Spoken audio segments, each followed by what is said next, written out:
trying to grasp the influence and the texture and the nature of the immortal part of us. It's like part of the building trying to understand the mind of the architect. The immortal part of us is the part of us that has been deposited by the many lives that we have lived on earth. We must always remember that the concept of reincarnation is embraced by certainly more than half the population of this planet. An immortal part of us, we're trying to sense the deposits of our efforts in previous lives, our struggles, our glories, our failures, all of which together have deposited their essences within an immortal structure. It's like a single flower trying to understand the plant of which it is a fragment. It is made more difficult by the fact that most of the flowers trying to understand aren't even in bud yet, let alone in flower. One of the hardest concepts to grasp is one of the sayings about the nature of the soul and its mechanisms. That my soul and your soul is one. That the master is the soul. And for the Western mind, this is a confusing thing. To the Oriental mind, it represents no barrier. We also have to battle with the difficulties surrounding a lack of morphology in understanding the soul, in that its shape, if any, cannot be embraced in terms of length, breadth and height, in terms of sensory perception as we know it. The normal instruments that we use to comprehend something don't work. They are too relevant to the emerging bud and not relevant for the plant as a whole. And the surprising thing is that testimonies about the nature of the human soul are usually best when they come from innocent mouths, whether the innocence is in the form of a child or whether it's in the form of a Vestal Virgin. It is nevertheless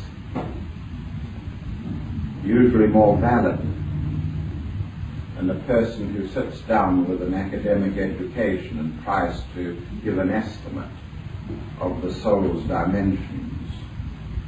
So questions have often been put to children, ordinary children, asking them what their concept of the soul is.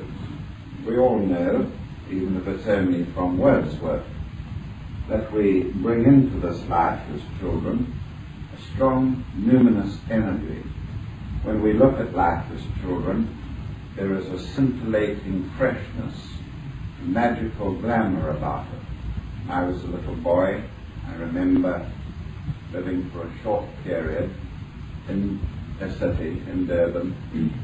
Just opposite us was a large shopping complex with minaret towers of all shapes and sizes. And I remember whenever I looked at these little towers, I conceived all the time of fairy people commensurate with their sizes living there.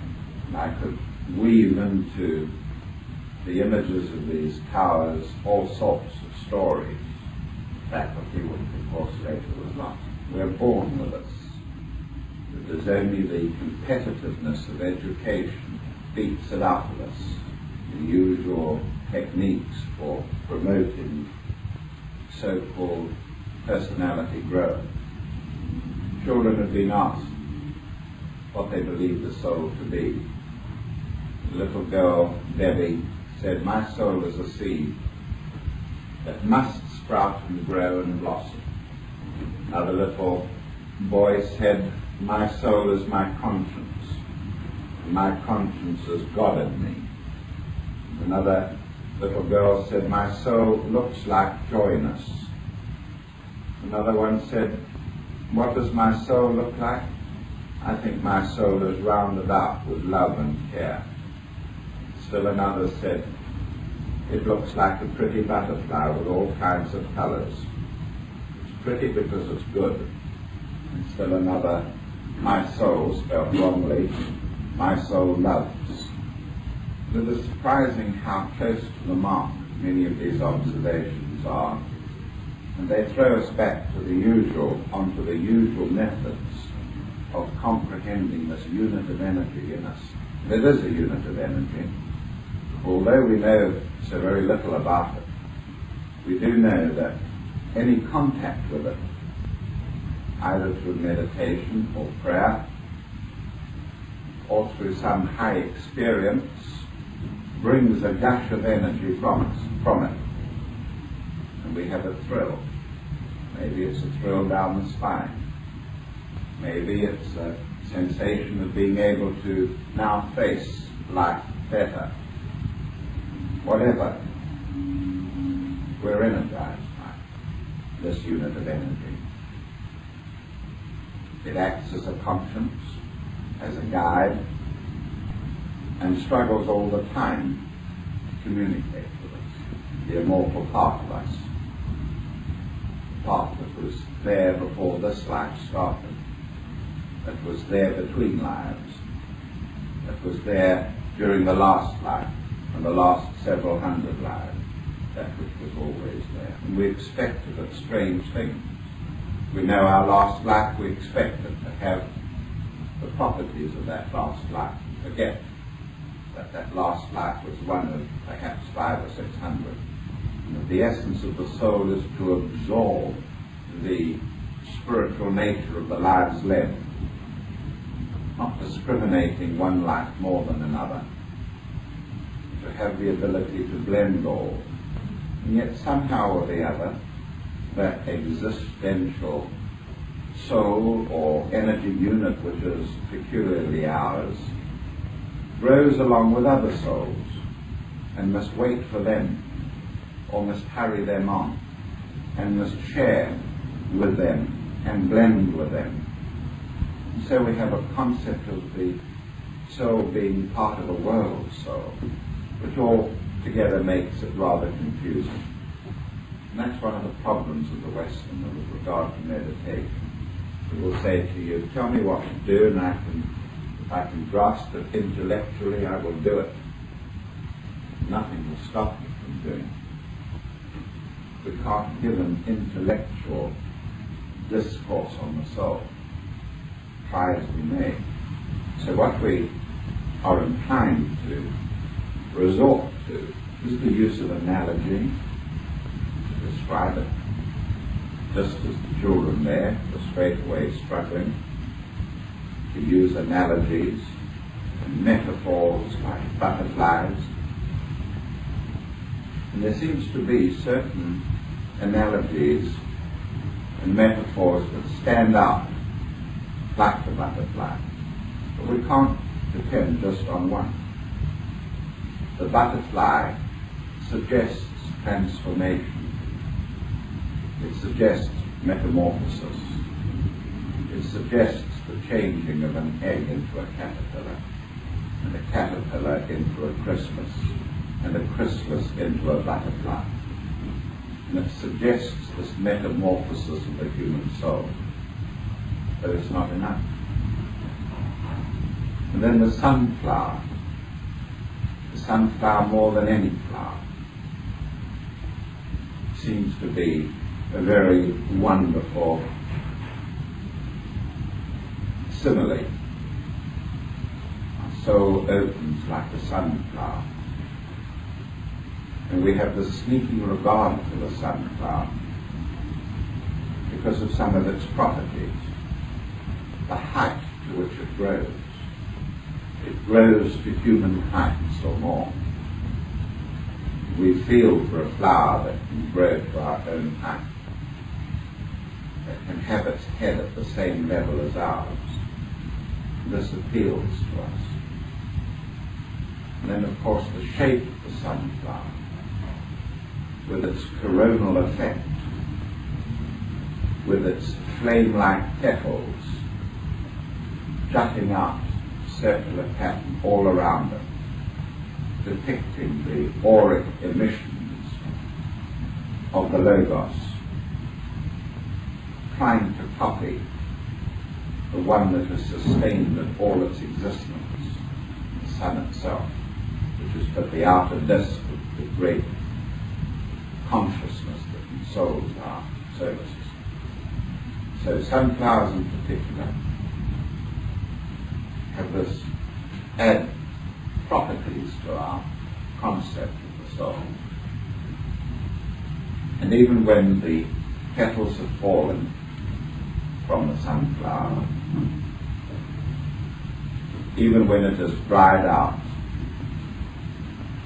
we have the view of the innumerable seeds packed together in such a symmetrical shape that there just doesn't seem to be anything so beautiful, so beautifully patterned as the center of a sunflower, a husk of a sunflower. So even after the flower has faded, there is this beautiful symmetry of the sunflower seeds. And of course the sunflower seeds used to sustain man in the winter months until the sun became prominent again. And the name sunflower is suggesting a heliocentric source to life, a center in the sun, and suggesting a heliocentric source to ourselves, a sun within us, a blazing sun. So the sunflower is often seen as the heart chakra, and it was deliberately included in our book, Meditation, our textbook, pictures of the opening sunflower. And so we could go on and on, using examples, similes, metaphors, to extract eclectically the material we need to conceive of the nature of the human soul. And the beautiful thing about the opening of the human soul is that there are paralleling features in the personality growth and even the etherico-physical growth of man. Our own chakras are reflections of the soul, reflections of the sunflower, if you like, and each chakra on the great stem of the Sushumna tract is a flower. So we see our central shaft or rod of power as being a plant. There are various chakras, flowers opening on this plant. We know that each chakra releases qualities of soul energy into the emerging personality. And the crowning glory of man is that the last of the chakras, the higher chakras, bring all together. They have integrated factors. So, with the opening of the last centers, elements of wholeness begin to emerge in man's nature, bringing him spiritual stability, a refusal to act out features of the animal kingdom in himself, but rather a tendency to act out in himself qualities of a higher kingdom. integrated qualities, qualities that radiate harmony and stability and joy and wisdom and love wisely applied and wisdom lovingly applied. Powerful will that cannot be bent or deterred, courage that sustains. So we always choose very carefully. We have more here if you want. Very carefully the pictures in our books, the illustrations, because we know that they have a powerful effect on us. And we're looking at a stem that could be the spine.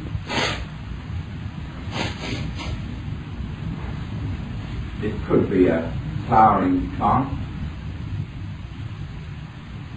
Could be a many-cratered volcano. It could be an angelic, psychedelic structure. It could be many things. But it's pleasing. It appeals to the subjective nature of us. It suggests 7 great qualities, which is what we teach, as being the divine attribute, that the divine contributes 7 great qualities to every form. There's the suggestion of flame there, the element of fire, which is the inner experience we have of life, the highest experience that I've had of life, the life force, is a fire, a fiery flame. So it is by analogy that we are able to often penetrate and probe the nature of the immortal part of us. It should, of course, be by meditation, but Westerners are poor at meditation. They have to be dragged to it, and their noses rubbed in it, before they can make strides in that field. And to dwell on color pictures implies the necessity to reciprocate them inwardly. If only you would set out right from the beginning to experience inwardly the pictures that you can study outwardly.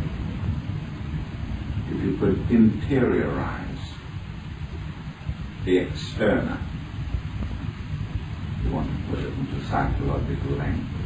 We could only interiorize the externa, which is what we set out to do in the Claregate method. Interiorize the externa. Or if you like to live the meditative way of life, both outwardly or inwardly.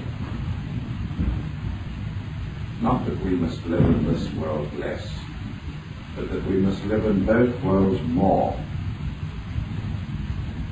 All these are features of our teachings and propositions here. There's nothing garish or unusual about them. They flow easily from my lips and from the lips of other teachers here, especially graduate students. Because we live them. You don't have to clamber and grasp and claw at them. They're there. And I wish that I could just spend the rest of the afternoon speaking to you like this. But the work of this college, this primarily that of frontiersmen, to break down the established frontiers of thinking, more than that, the frontiers of feeling.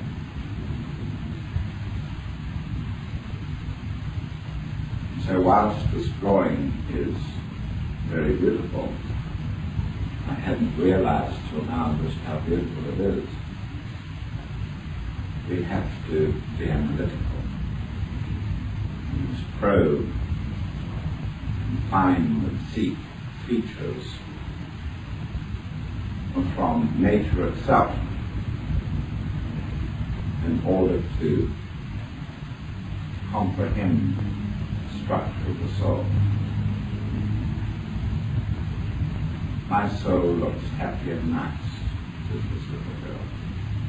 You can't see your soul, but it's supposed to be a vision of goodness and loveliness, said another little girl. It's a soul that loves people. Be kind to people, says John. My soul is beautiful, it can have meaning to it, says Patty. My soul looks like my heart, where it pounds like it. And that is where my love comes from. It has the colour of beautiful red, says little Deborah, aged 10. Oh, it's about the size of your liver. Happiness and niceness might be in your soul. I don't really know, but it might look like a pear, full of the juices of life, says Ellie, aged 11, and so on, and so on, and so on. It's a book worth looking at. If you're interested, I'm going to leave it here. Table. It's worth looking at if you're interested in super-gifted children. And this is one of the reasons why the college was founded. To seek out, find children of high soul stature. Their intelligence is not so important. The facial features, bodily structure, not so important. But the degree of illumination by the soul, most important of all. And there are these children, 1 in 10,000, the population. Usually, pearls lost in the mud of matter. Pearls lost in the mud of matter. And of course, they're not only hidden by the mud of matter, but they're sometimes hidden by the cluster of semi-super-gifted that constantly present to us. By that we mean usually gifted in music. These are not only more easily recognized and supported better by state or by charity or by well-meaning individuals, the semi-super-gifted. But the really gifted, the super-gifted, the spiritually gifted, those with high soul development, they have no recourse to anything, and often remain lost in the mud of matter because of their extreme sensitivity and the powerful energies which are at their core, beck and call. They become warped and twisted and so easily turned in on themselves and against themselves. Young Dostoevsky.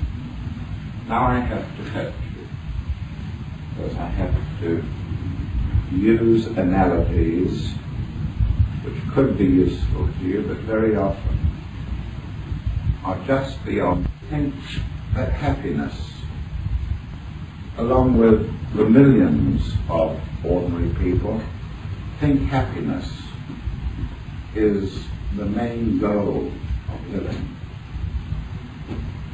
We don't encourage that concept here. Far from it. There is joy available to everyone, but the joy of being able to express the soul's purpose, to express the soul's purpose, is the main consideration. And the joy may be added to it. So we don't regard happiness as a concomitant of the spiritual way. We think that performing the work of the soul in a joyous way is far more important than the mere happiness that comes from titillation of the senses. It's worthwhile remembering that, because it sometimes gives you a better attitude towards the onerous tasks and duties you are sometimes faced with. There should be at least one onerous task each day thrown in for the sake of the soul. When I was younger in this work, I always had a list of foul jobs to be done. And whenever I was inflated to any extent, and it had to be at least once a day, I would choose one of these vile tasks, whatever they might be. They might be pure drudgery, and drudgery is part of even a genius's life. They may be dirty jobs where there is emotional filth to be cleared up. And it's a good thing always to curb the personality's exuberance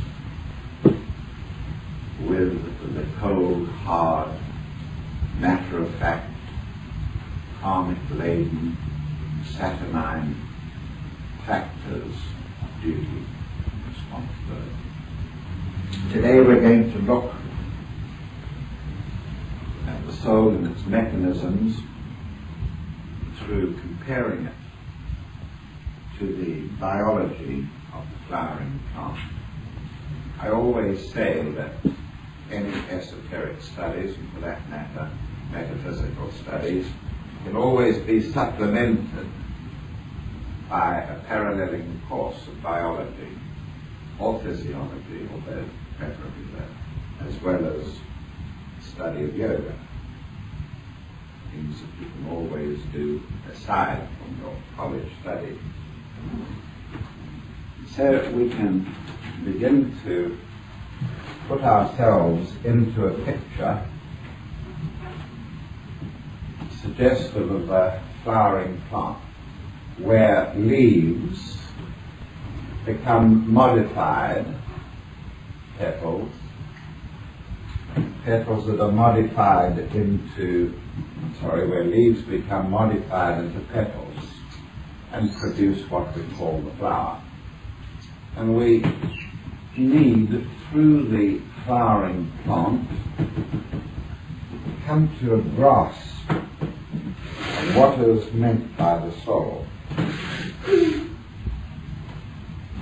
Now, a leaf, or a modification of it, which is the flower, I repeat it deliberately, a flower has to be sustained rather, has to be constantly fed in order to maintain its existence and to fulfill its functions. And if we see ourselves as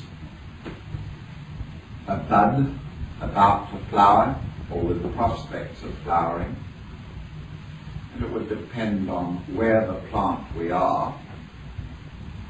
Usually the flowers flower from the bottom upwards and on an inflorescence. I've given you an inflorescent picture there. Therefore time and its cycles are important in this respect.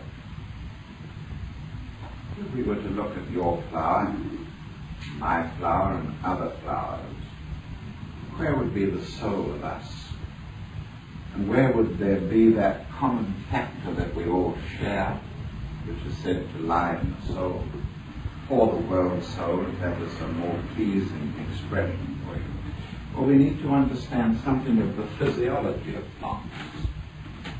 Something of the physiology of plants. And the synthesis, the linking factor for all of us, wherever we are on the plant, is undoubtedly the stem itself. So the great teachers say, I am the tree and ye are the branches. I am the tree and ye are the branches. And here lies a common factor to us. A common factor to us. We share the stem. When we come to cut the stem of a flowering plant across, we find that there are various components of it, which we know to be cells, cellular structures. We know something of these components. We know, for instance, that in the stem there are little bundles of cells seen quite clearly, like this. And indeed, these little bundles of cells give the cut stem a characteristic appearance, because the little bundles themselves are divided into two, and this division has a physiological significance, and it gives also the effect of the radiate pattern, which was said to be so characteristic of the soul's nature, that it is radiant. We think straight away of the sun and its radiations, and the flowers and their radiations, and so on. Now, each one of those little bundles, I have put up 10 of them there, suggested of the heart chakra. Each one of those little bundles has cells that are differentiated for a specific purpose. Now, the cells on the outside here, in the bundles, as we all know, they're called phloem.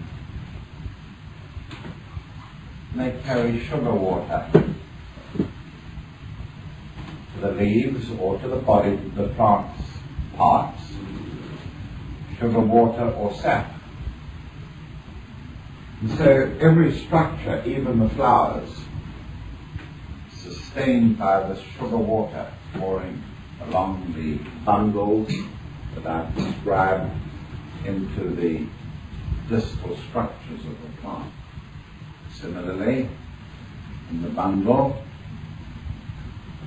there are another group of cells, which we call the xylem, and they're connected to the roots of the plant. They bring water from the roots containing mineral salts, water and mineral salts. So the opening bud, the miniature soul, the soul in growth, is sustained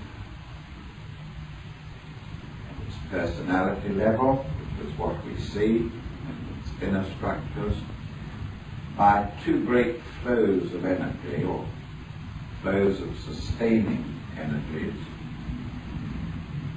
The one is chthonic. The one is chthonic.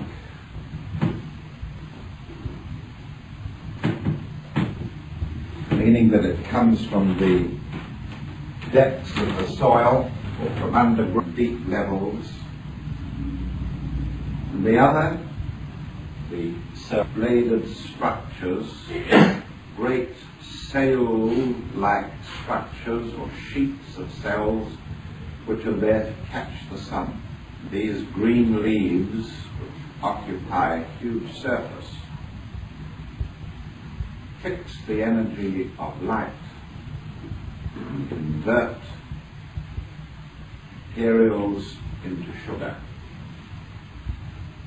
They're very extroverted, have a very extroverted origin, material sugar. And we too are like this. We are not only sustained by the outer world and need the experiences of the outer world,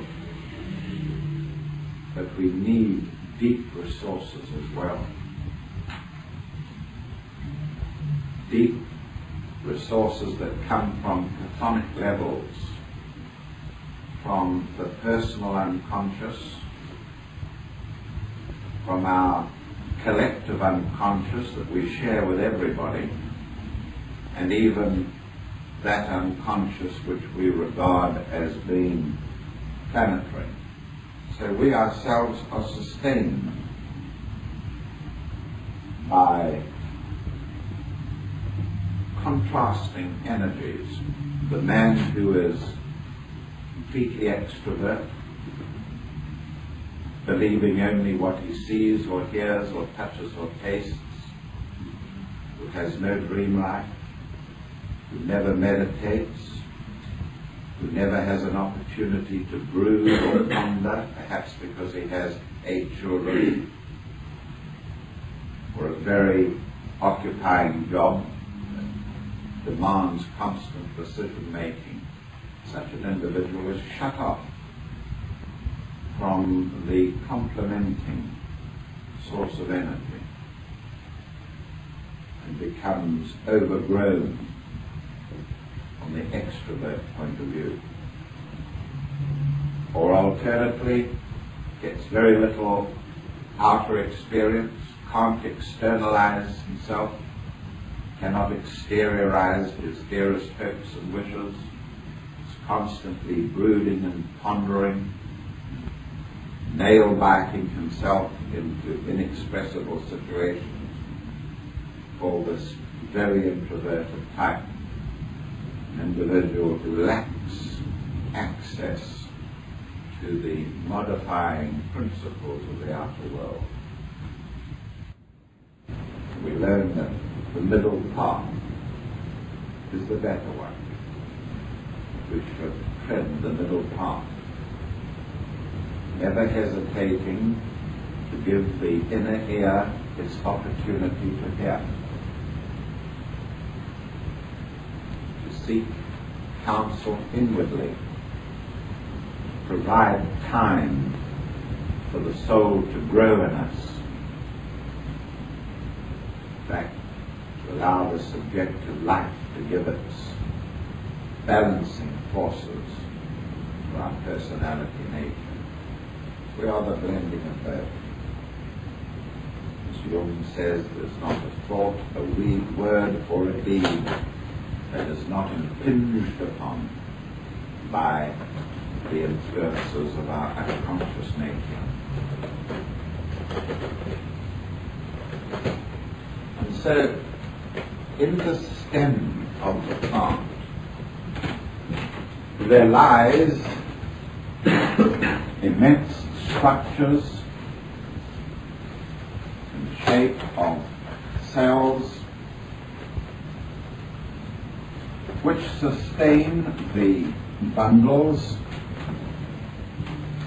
and each of these bundles leads into a branch, from the branch into the particular flower. So we're looking at one little bundle there. another branch higher up onto there, and so on. So the picture, we're looking at some stems which have been cut across. Young one on the left up to a determined, well-established stem on the right. And think of this stem as being capable of being sliced with a, it's called a microtome, so that thin films of it can be sliced off. And if it's thin enough, it will be completely transparent.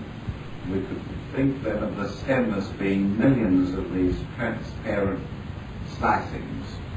And it's just as if each one of us, as a flower, about to flower, perhaps not even yet a bud, is connected to the stem. And in that stem is our soul, but it is also part of something we share with everything else in the plant. Share with all the other flowers, the single stem. And we can liken the soul to being a bundle, our bundle, or all the bundles, and the stem. And each one of us has a part of it, a part of that stem. So, we could now take our flower, as it were, the process of opening, and it is attached, as it were, to part of the main stem. In this case, a tiny little sliver. In that sense, we are, all of us, linked to a common soul, yet distinct on our own. The soul that is growing and changing all the time as the stem moves upwards. One life within every one of us, the same life, the same stem that we all have access to. And I want you to think of the Om insignia that we use in this college. You see the components of the Om as being like the radiant disk of a stem, constant moving outwards of energies from a central source. And just as the Om disk is true for each one of us, it's true for all of us. A little exercise of this kind, which is only a suggestive object for meditation, is the kind of thing that you need constantly to be engaged upon. Identifying life with you, seeing in things around you the same life as is in you. The flower, the plant, the amoeba, the hydra. We've dealt with all of these here in the college very carefully. The hydra analogy, the amoeba analogy, flower analogy, analogy of the house, all of these are reflective of the externa. Because remember what we have said many times, that all inner experience is derived from the externa, and the soul can only speak to you in images, as Aristotle said. It can only talk to you in images, and the substance of the images must be drawn from the external world. So, by identifying yourself with the externa, by seeing your life as being one with objects in the externa, you provide the soul with opportunities to frame a dialogue to you. if you really do see flowers as being expressive of your soul, then the soul, or the higher self, will begin to use flowers to talk to you, because you understand the deeper meaning of the flower, the deeper meaning of the butterfly, the deeper meaning of amoeba and of hydra, and so on. You have to do the work. You have to do the work. Now, growth in man is always characterized by change in structure somewhere. We don't mean just change of bodily structure. Yet you know, and I know, that any fool can tell the difference between a spiritual face and a face that is lacking in spirituality.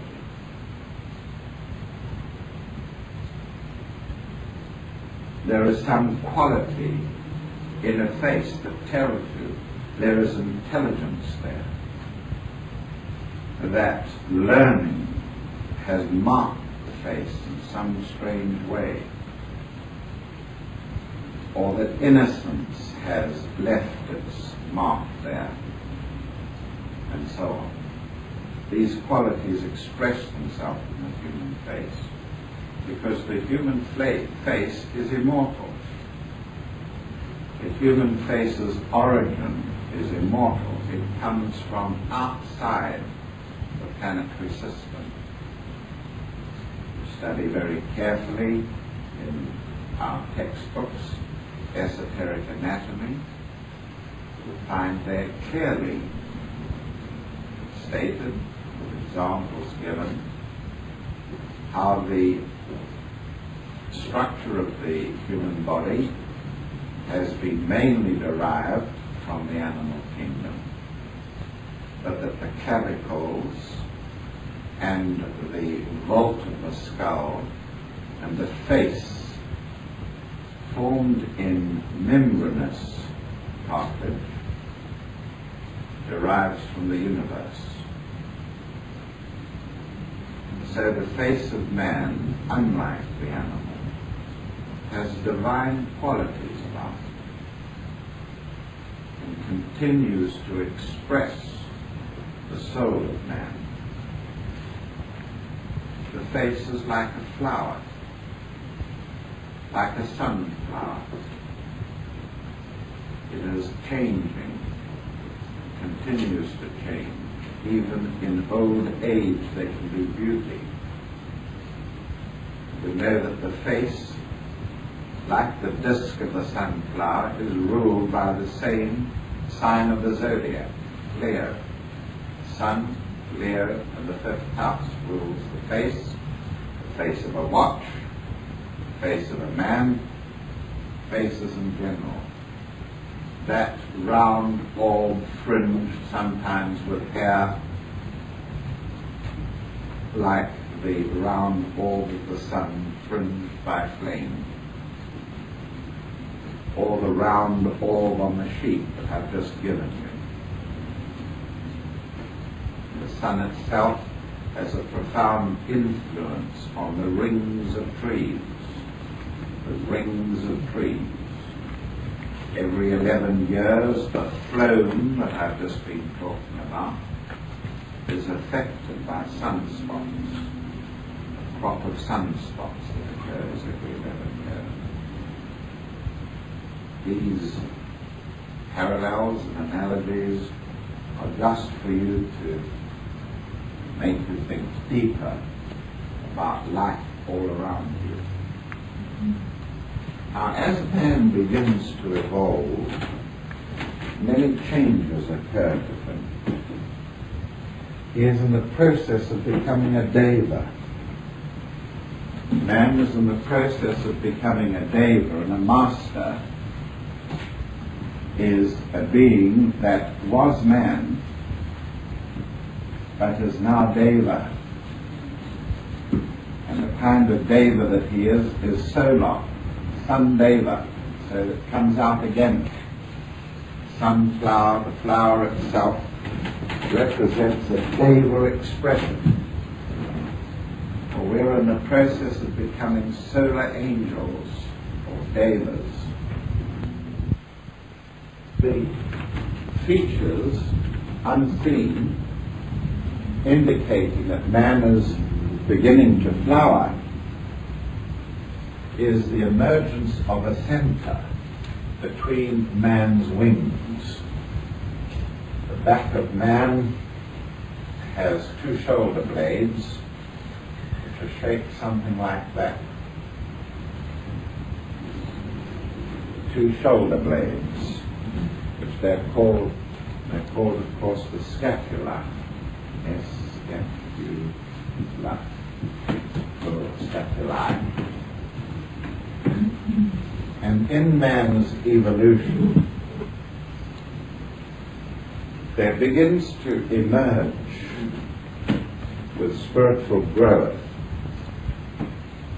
a center between the shoulder blades, a center between the shoulder blades, a chakra between the shoulder blades, somewhat higher than the heart chakra, and with its emphasis more towards the posterior. It's a posterior chakra, whereas the heart center is anterior. The heart center is just left of center. The heart chakra is just left of the center of the body. But the center that we're talking about, being between the shoulder blades, is central. And the first morphological feature that meets the attention when you perceive it is the fact of the huge emission of energy from it. A huge emission of energy from it, which is bilateral. A huge energy emission from it is bilateral, so that it provides a wing-shaped effect. A wing-shaped effect. The energy that is emitted is an effluence. It's an effluence. It is an energy that is on the way out of the aura.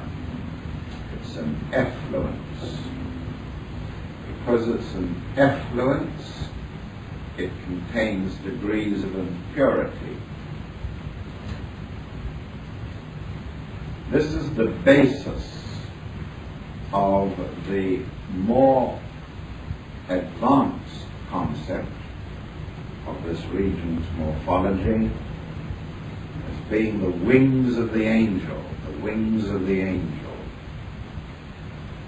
The individual is becoming a deva, a solar angel.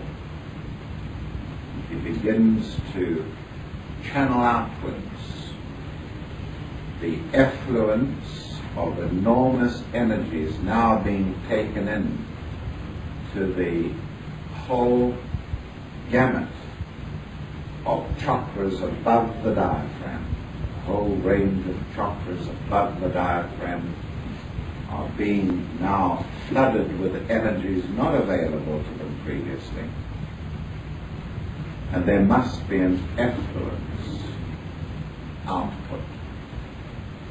Hence the concept of wing structures. We therefore call this emerging center, this college, the intrascapular chakra. The intrascapular means that it is situated between the shoulder blades, but it has interscapular qualities. By inter, we mean that there is an interplay between the two winged effluences, an interplay between the two winged effluences. The chakra itself lies within the scapula, which is intra-scapula.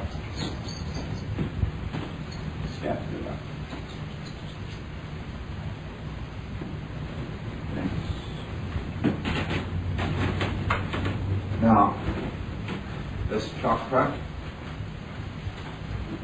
represents, as it were, an opportunity for exhaust products for the spiritual activities or creative activities of the individual. By creative, we mean creativeness above the diaphragm, above the horizontal bar of the symbol of Uranus, above the horizontal bar of the symbol of Uranus, not below the bar. But there is another symbol of the creative forces that pass into man from his soul that I have often used, and that is the drogue, the sleeve of silk hung from a post to indicate the direction of the wind. And man is like a drogue. He is just a sleeve of substance, physical, etheric, astral, mental substance, in the process of having energy passed through it. And all of us should, as drogues, stand out, be fulfilled with expressing the drogue, expressing the wind, man expressing the energies passing through him. These energies are basically very pure. Atma is an energy that provides willful persistence. Buddhi, an energy that provides a desire for unity, empathy, identification with, and so on. But these energies are modified by the structures that they pass through. And in a sense there is a drogue for each of the bodies. Mental drogue, astral drogue, and an etheric drogue. We mustn't forget the physical body as well. The actual passage of these energies through the structures is greatly alters their expression.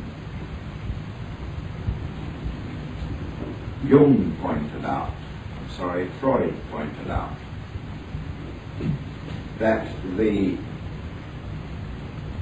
undifferentiated, crude, root-like energies of the libido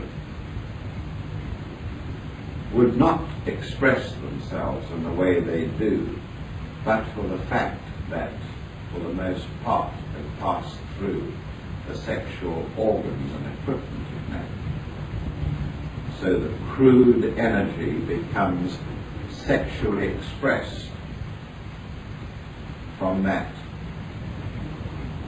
can be sublimated, of course.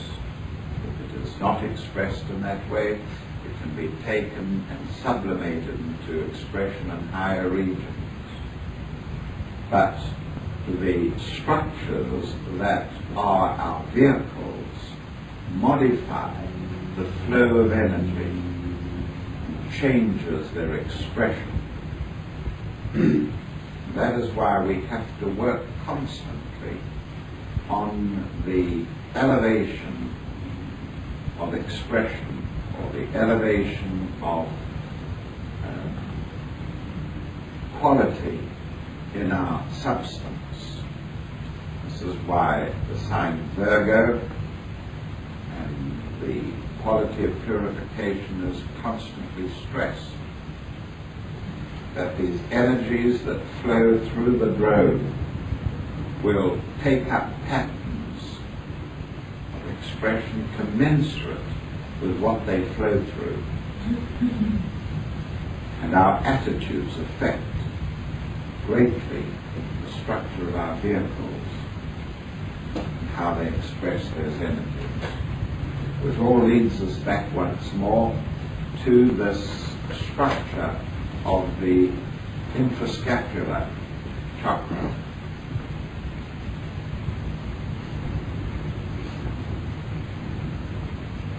And it's just as if the opening of the drone outwards is pointed outwards through the space between the shoulder blades. It's as if the drone is placed, this is the human being, it's as if the drone were placed somehow like this. And here is the emitted energy.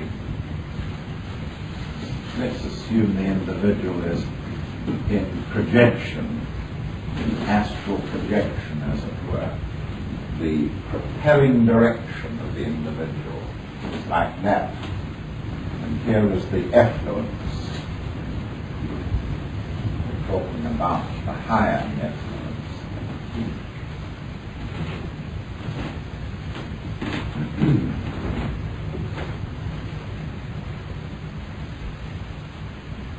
The ruler of this chakra is Jupiter.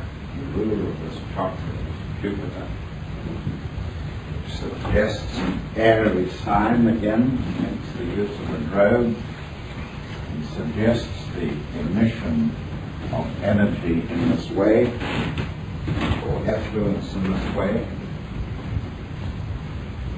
And the prime function of the chakra is the release of pranic toxins, the release of pranic toxins. It is anatomically related to the roots of the lungs, anatomically related to the roots of the lungs. You need to stretch your understanding of the enormous surfaces which the lungs are comprised. Surface area of the lungs bigger than this room, the area of this room, surface area. Vast amounts of oxygen being drawn in through the lungs. We can inhale as much as 11 pints of air at one breath. 11 pints of air in one breath. Indeed, if we're exerted, we do this. And of that 11 pints of air, about 2 pints of it is pure oxygen. That pure oxygen can enter into chemical combinations with the blood. That is not the important thing. It is the amount of prana attached to the oxygen molecule being absorbed there. Vast amount of prana being absorbed there. And equally so, emitted from the aura between the shoulder blades, the prana modified prana coming in at one end of the road and a different pranic toxic emission from the other.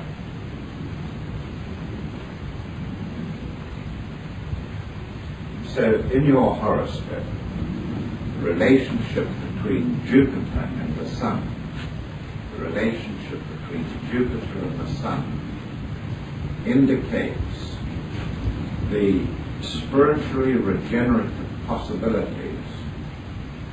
And if these are afflicted, if there is an affliction between the two, then the difficulties are likely to show up in the inability to eliminate the, if you like, crudely putting it, the waste products of spiritual endeavor. The waste products of spiritual endeavor. There is lack of flow outwardly of the breakdown products of spiritual endeavor. This can show up in diseases of discipleship.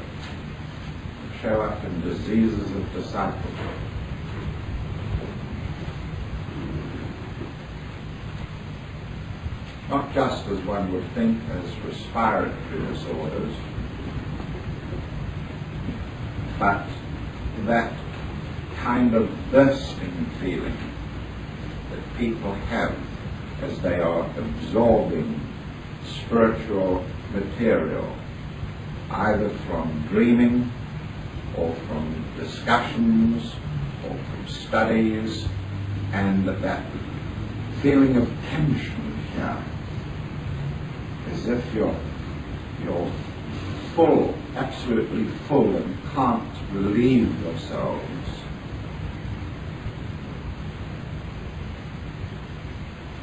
The healthy chakra in this region constantly emits in a pulsating series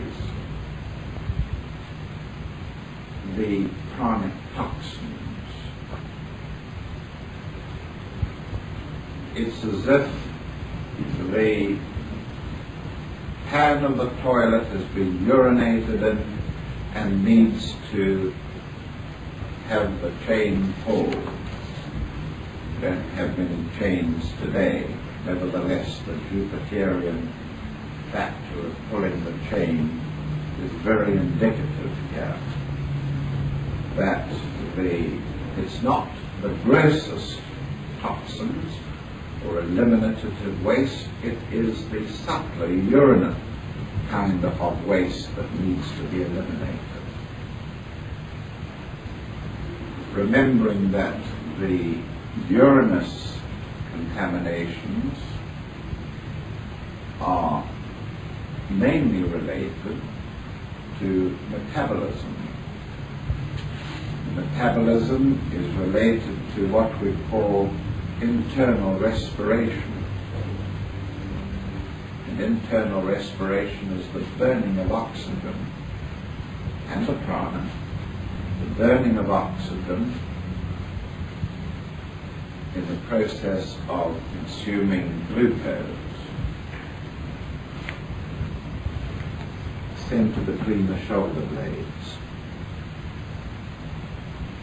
This center is very badly mutilated by such things as smoking, very badly mutilated. Any process which reaches the lungs can affect it profoundly. It was Alice Bailey who pointed out that the lungs are expressive of the karma of tuberculosis. The karma of tuberculosis is the attitude towards material things, of wanting to grasp, to take in, to inhale, to absorb the material world excessively. So whether it is the inhaling of gross material like tobacco fumes, or whether it is the taking in of the anxiousness to annex material things, and to consume them. This hits the center profoundly. So it's the early stages of its development, and it may not develop at all in the adult, but only according to the spiritual expressiveness, is very much related to the excretory phase of respiration. The excretory phase of respiration. Or if you like, the out-breathing. The out-breathing.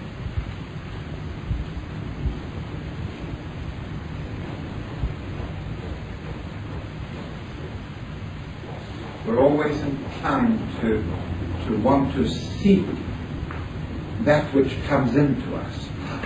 I want more air. And so often neglect getting rid of products.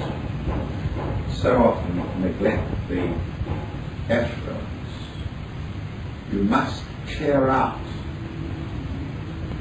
at the same time as you take in. We're all in a state of dynamic equilibrium. We are drones. As fast as the input increases, the output must increase. We worry too much about whether we're getting our share. This is a characteristic of discipleship. Am I unfolding spiritually? Am I getting my share of attention from the master or from the initiate or whoever is the guru, without being concerned enough about whether we're digesting it? Are we getting rid of are we absorbing what we have to, digesting it, and getting rid of what we no longer need? And you know there are things in your life that you need to get rid of. A tremendous amount of things. This is usually what holds the person up in discipleship. It is not his goodwill to take in new ideas and new concepts, but to eliminate the old, the entrenched, the habitual. So we're concerned here with the excretory prana. And this, in the evolving, spiritually evolving individual, becomes the main exit of excretory prana. A very good symbol for this would be a warplane with its two wings, which are the scapula, or, if you like, the wings as I've described them, and the whirling disc is the radial engine between the two. The wings and the whirling disc of the chakra, the radial engine between the two.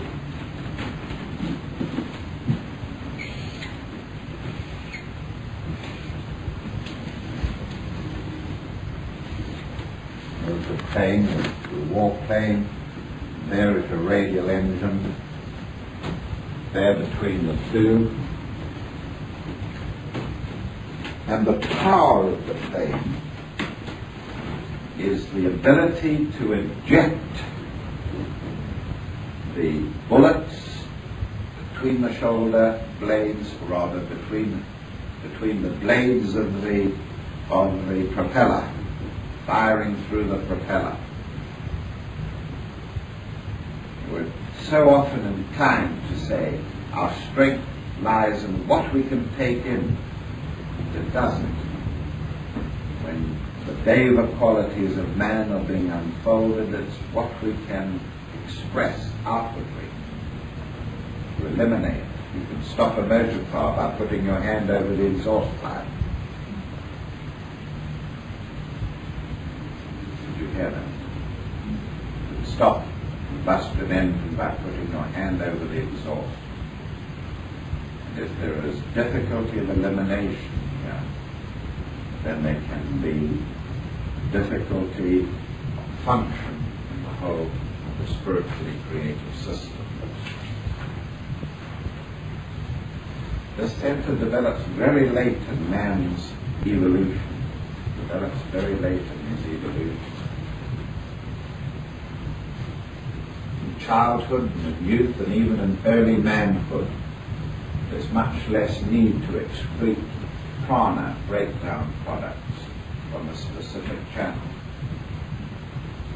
The early part of our own life, and in the life of the human race, this center is not needed. The higher inflow is very, very poor in the sense that the centers have not been opened. They are embryo-like. It's only after the astral sheath has been converted to an astral body and the mental sheath converted to a mental body, which takes you then into the late teens and early 20s, that this center is required, becomes functional with the integration of these bodies. Until then they're sheaths.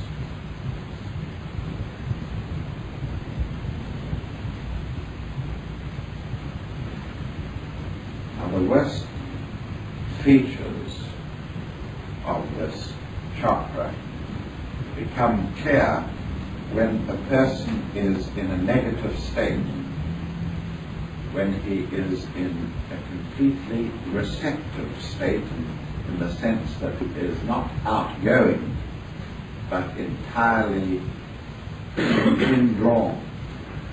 The chakra is damped down. When he is highly creative, in whatever he loves to express most, the chakra becomes very, very powerful in its expression.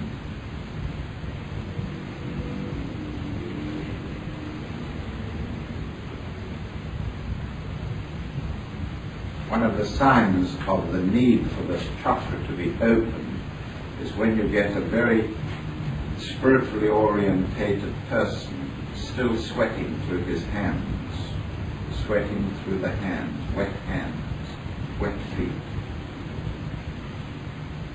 You can expect this with young people whose shoulder blade chakra is not yet functioning, who are emotionally not yet integrated,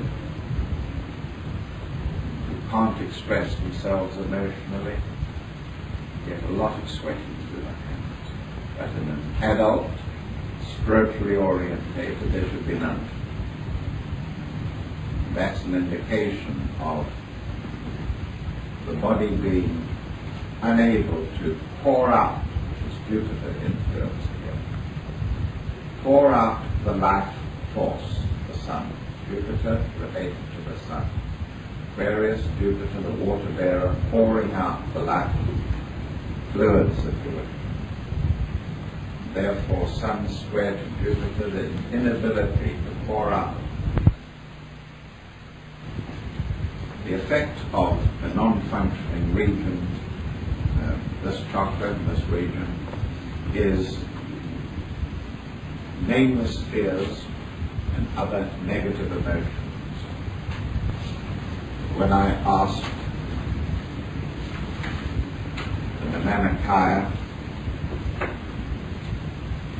to give me the description of the individual who has the center fully open and functioning, I heard the music of a song that I knew as a child and whose words I've even forgotten now, except they used to go like this. The light of God was on his face, the gates were open wide, and all who could might enter there, and no one was denied. The person who is completely opened up spiritually is not inhibited towards receiving anybody. The light of God was on his face, the gates were open wide, and all who could might enter there, and no one was denied.